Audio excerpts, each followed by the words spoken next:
Bem, amigos do Proseando nas Gerais, estamos de volta aqui com mais um programa e sempre agradecendo a sua presença, a sua audiência nos acompanhando aqui. E já vou apresentar o meu ilustre convidado de hoje. Ele é professor de cursinho, professor universitário, oficial de justiça, não precisa tremer em casa, que ele não sabe ainda o seu endereço, mas fica tranquilo, meu amigo Marco Antônio Santos.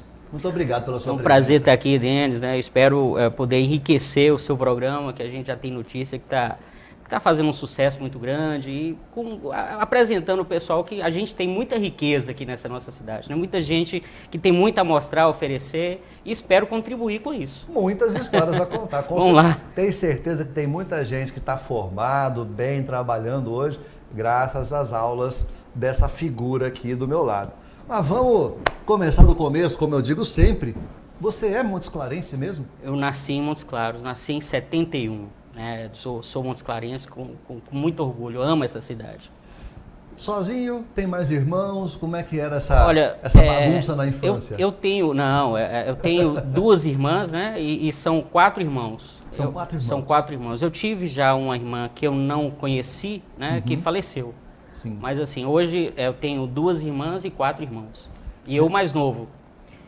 Inclusive o seguinte, na época a minha mãe tinha feito a amarradura das trompas, então eu imaginava que não tivesse mais a gravidez. E depois desse processo eu nasci. Nasci pesando menos que 1,5 kg, era menor do que uma caixa de sapato. Na época, o médico foi o Dr. Crisantino Borém. Dr. Crisantino? Era o médico da família. E aí, o prognóstico que ele fez foi o seguinte, se esse menino sobreviver, ele vai ter algum problema mental.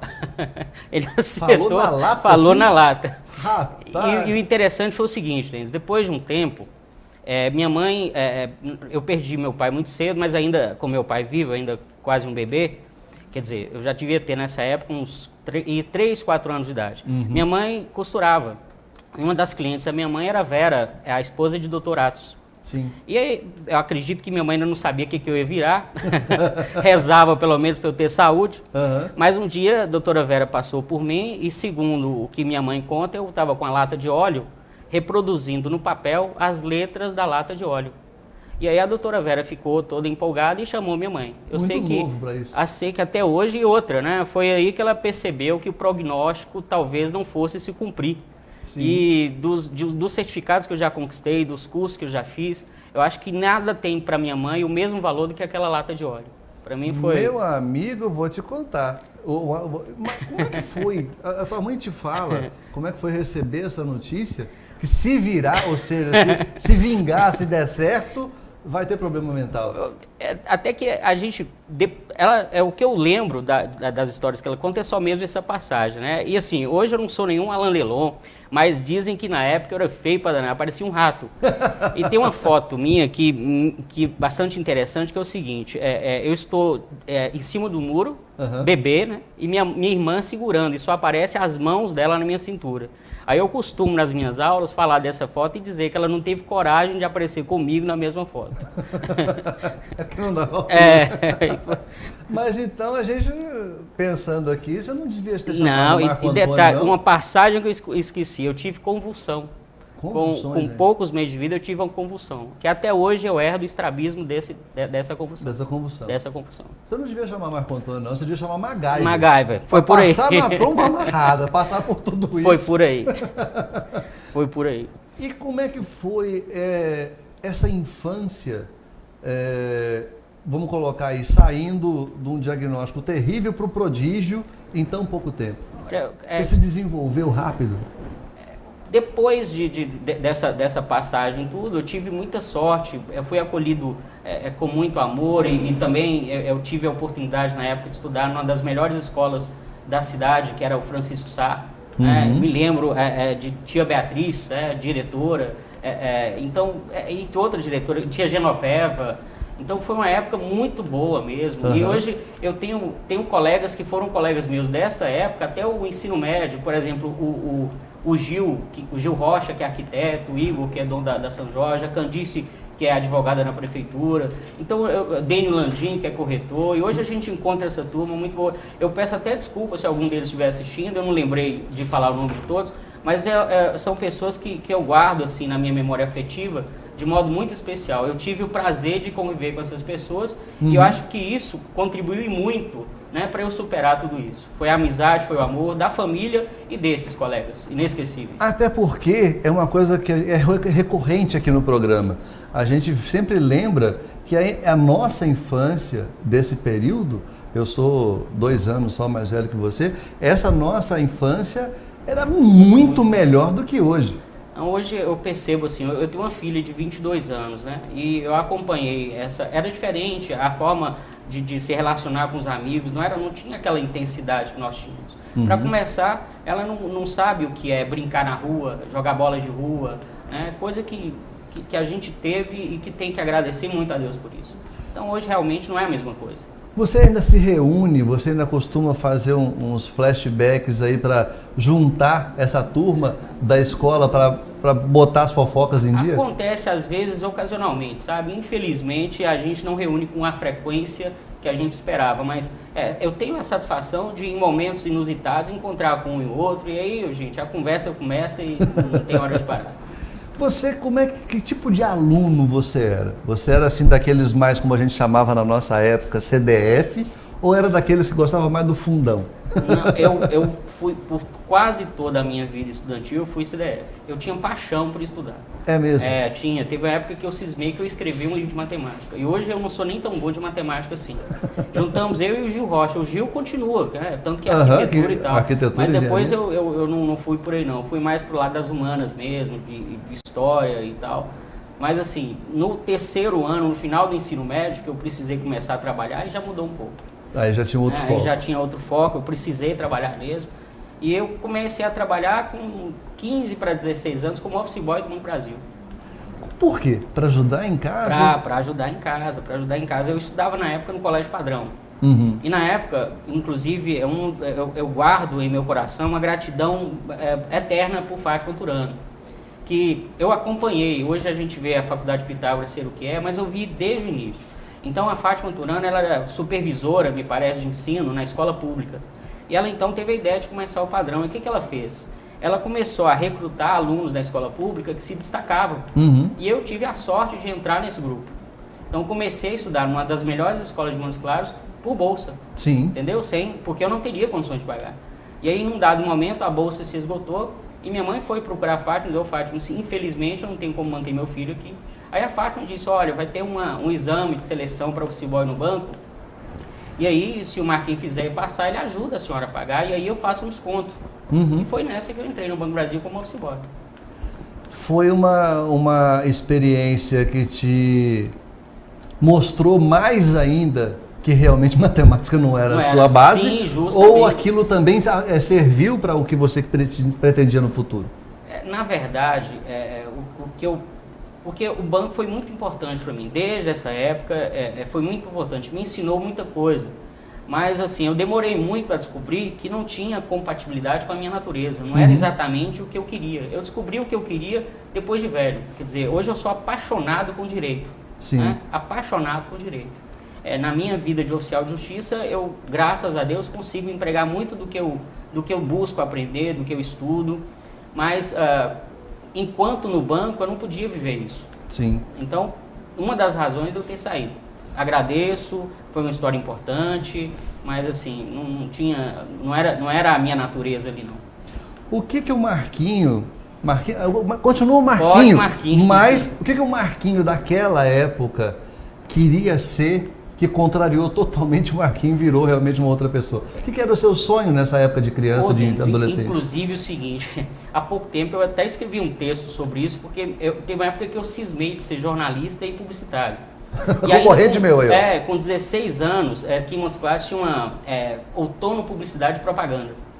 Então eu comecei a fazer uma espécie de estágio, mas na verdade fazendo alguns desenhos lá.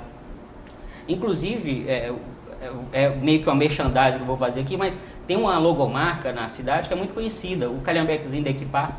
Foi criação minha, aos 16 anos de idade. E eu tinha também no jornalzinho da BB, eu ainda office boy, eu fazia tirinhas, né, de quadrinhos para o jornalzinho. Eu tinha uma caricatura minha que era o Dudinha. Cheguei a começar jornalismo na PUC. Sim. Só que depois eu vi que não era minha praia também não. Mas aí que tá. Vamos dizer que para o jornalismo, você pensar nessa questão de entrevista, o jornalismo propriamente dito, podia não ser. Mas e o desenho? Como é que você descobriu esse dom? Como é que você aprimorou esse desenho? Eu, sinceramente, eu não sei como começou. Eu nunca fiz curso de nada, tanto que eu não tenho técnica. E eu até sinto hoje, porque como eu não pratiquei muito, eu sinto que eu perdi muito do meu traço. Uhum. Eu costumo dizer que eu era uma criança muito mais interessante do que o adulto que eu me tornei. Porque na época de criança eu fazia tudo que você imaginar. De escrever poesia, de desenhar, de pintar. Então eu era fascinante. Hoje eu me vejo no passado e eu fico apaixonado com criança que eu era. Eu falo assim, se eu for um terço do que eu era antes, eu estou muito feliz. Foi uma coisa que você não quis desenvolver ou porque mudou o foco mesmo? Não, é porque foram acontecendo as coisas da vida, a gente envolvendo com outras questões, os problemas para se resolver. Eu acabo que a gente vai deixando de lado, não deve, mas vai deixando de lado. E foi meio que aconteceu. Mas ainda quero retornar, eu quero recuperar isso aí. Os materiais de desenho estão até lá em casa me esperando, mas eu vou voltar. Bacana. Mas você falou que começou a trabalhar cedo e numa fase em que geralmente existe a questão da rebeldia da adolescência, é a hora que a gente começa a sair de casa, é a hora que começam as baladas, as paqueras. Como é que era equalizar tudo isso? Porque você tinha o trabalho, equalizar com os estudos, a questão da bolsa, ajudar em casa e aquela ebulição de hormônios do adolescente. Não era, tipo assim, eu não tive muita dificuldade nesse sentido, porque eu nunca fui muito de farra.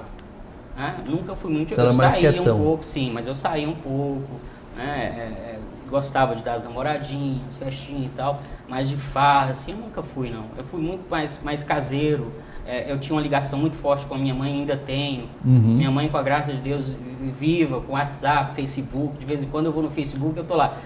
Deus o Ita cutucou você. Minha mãe tem 91 anos. Então eu tenho uma ligação muito forte com ela. E a época, meus irmãos casaram e eu fui ficando. Uhum. Então, acabo que eu ficava muito em casa.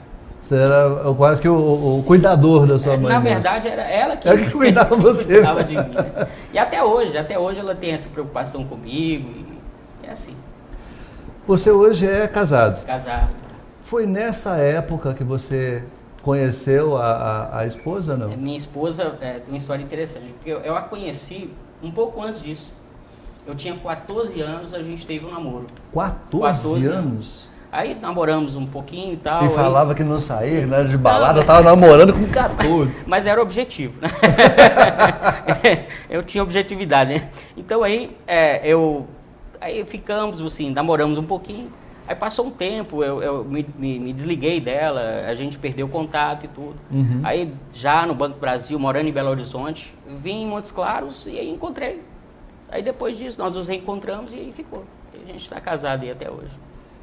Mas como é que foi a saída para Belo Horizonte? Também pelo Banco do Brasil?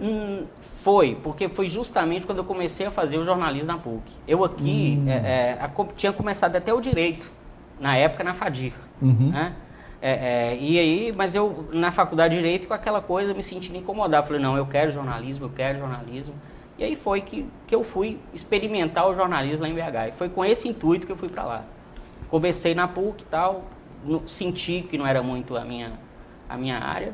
E aí eu voltei e retornei para o Direito, fazer o vestibular de novo e tal. Foi difícil, porque eu penso, um cara que realmente estava ali colado com a família, com a mãe o tempo todo, um cara mais fechado, não é de sair muito, e vai para a cidade dos barzinhos, para uma faculdade, muda totalmente a questão. Foi difícil, mas foi uma fase imprescindível, sabe? Hoje eu dou graças a Deus pelo que eu vivi em Belo Horizonte. E tem assim, o Tancredo Macedo, dono do Mapa de Minas, tem outros colegas e tal. Nós éramos vizinhos. Uhum. E eles não, sempre foram de balada e tudo mais. E eu assim, eu na minha, olhava eles de longe e falava, meu Deus, o ritmo de vida que esse povo leva não é pra mim.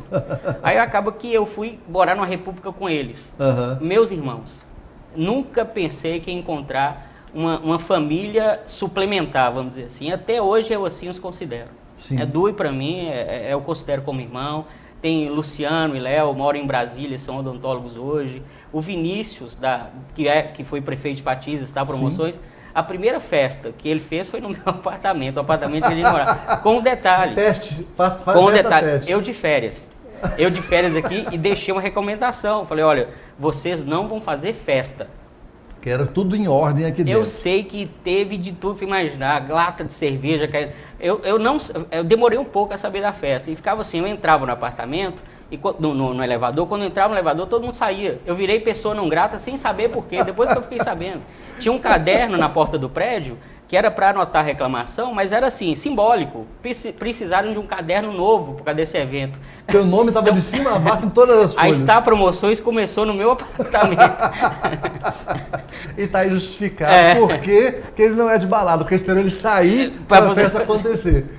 E aí isso acaba tendo realmente uma bagagem que a gente recordar esse tempo lá, as coisas a gente não vive mais. Eu aproveito essa oportunidade que você está me dando justamente para, espero que eles estejam assistindo, o Vinícius, a turma, o Vinícius e a companhia, né? Todos os irmãos, né? Mauricinho, Alan, o Dui, o Léo, enfim, todos os colegas de República, eu os guardo no coração de forma assim, para sempre mesmo, porque foi para mim uma experiência agradabilíssima.